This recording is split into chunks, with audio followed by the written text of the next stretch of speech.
So it's like Thelma and Louise, but it's extra gay, nihilistic, and it was doomed from the start. It is The Living End by Gregg Araki, which is also the now fifth Gregg Araki film that I've watched. So The Living End is a 1992 movie about two young men who are both diagnosed as HIV positive, and they end up going on a road trip together as fugitives and lovers, and they end up leaving stolen credit cards and violence behind in their wake. Now, this is Gregg Araki's third movie, and he was incredibly hands-on, acting as writer, director, editor, cinematographer, pretty much everything. And this is the movie he did right before his Teenage Apocalypse trilogy, which I talked about a year ago. And that Teenage Apocalypse trilogy actually started a year after he made this movie.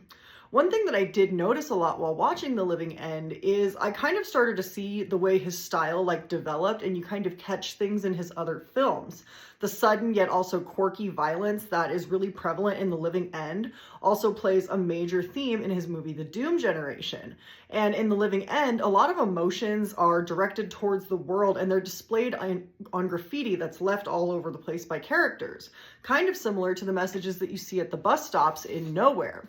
This movie also continues the theme of hopelessness and youth in America, something we see in a lot of Gregg Araki movies. In The Doom Generation, we are introduced to multiple versions of hopelessness in young people, including a violent vision of youth, a naive vision of youth, and even a depressed vision of youth. In The Living End, however, we're introduced to something a little bit different.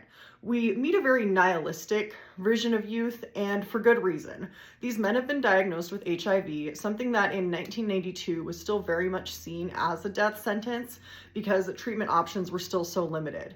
Yes, AZT was around, but it really wouldn't be until a couple of years later that treatment options really expanded.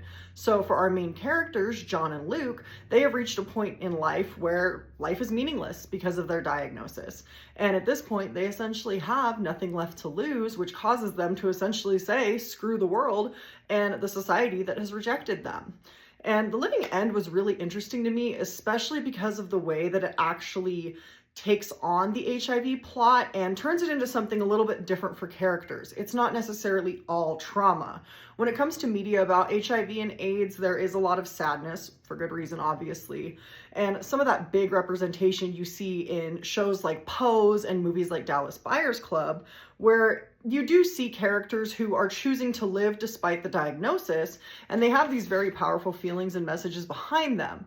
What The Living End does is it takes that sadness away and it replaces it with spite and anger and rage at the society that blamed and condemned these characters for their illness.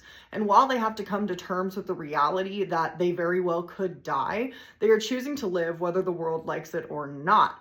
And I like that depiction. It's a little bit different. Despite the fact that the illness does still loom in the background, a character gets sick and you feel a little uneasy because you know all the while what is waiting for him.